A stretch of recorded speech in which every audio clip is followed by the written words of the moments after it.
Hello, good morning and welcome to a new blog. আজকে সকাল থেকে আমি কোনো কাজ রাখিনি, তার একটা বিশেষ কারণ রয়েছে, সেটা একটু বাদেই তোমাদের সাথে শেয়ার করছি। প্রথমে তো দিনটা শুরু করলাম গরম গরম চা দিয়ে, এবং তার সাথে আজকে আমি ডিম সিদ্ধও খাবো, কারণ কালকেও যথারীতি মোটামুটি তাড়াতাড়ি খেয়ে নিয়েছিলাম। এবং তারপরে লাঞ্চ নিয়ে বসে গেছি। আজকে অনেক তাড়াতাড়ি লাঞ্চ করতে হচ্ছে, তার কারণটা হচ্ছে আজকে ডক্টরের কাছে যাওয়ার রয়েছে।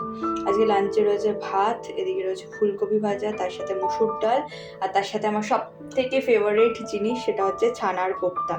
এই জিনিসটা যে আমার কতটা খেতে ভালো লাগে আমি বলে বোঝাতে পারবো না। আজকে আমি যাচ্ছি একটু গাইনোকোলজিস্টের কাছে ফোর্টিসে, সেই জন্য আজকে সব কিছু একটু তাড়াতাড়ি করে গুছিয়ে নেওয়া হয়েছে। আর তাছাড়া প্রথমে অ্যাপয়েন্টমেন্টটা ছিল হচ্ছে বিকেল 5টা থেকে, সেটা হঠাৎ করে ওনারা ফোন করলেন এবং বললেন যে না, বিকেল 5টার আগে ডক্টর বেরিয়ে যাবেন, ডক্টর মুখার্জি। সেই কারণে আপনাদের আসতে হবে 2:30-এর মধ্যে।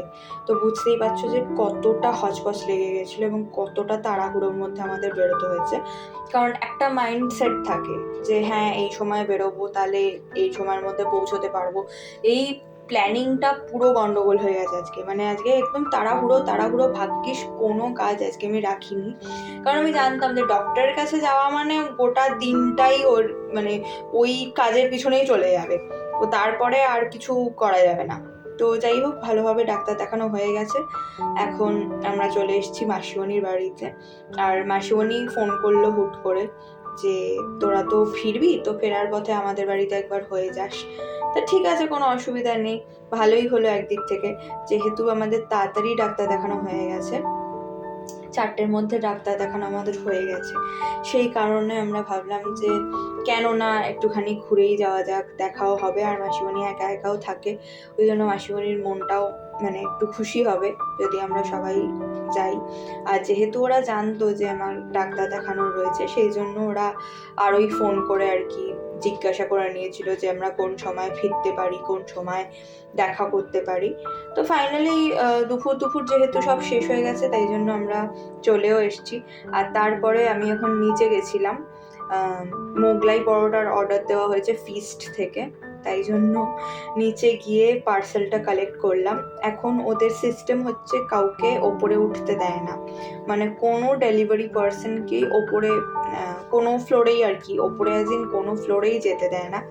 সেই কারণে যা কিছু পার্সেল আসে সব কিছু কেয়ারটেকারের হাতে থাকে, আর উনি তারপরে আর কি রেখে দেন, আর যার পার্সেল সে গিয়ে কালেক্ট করতে পারে।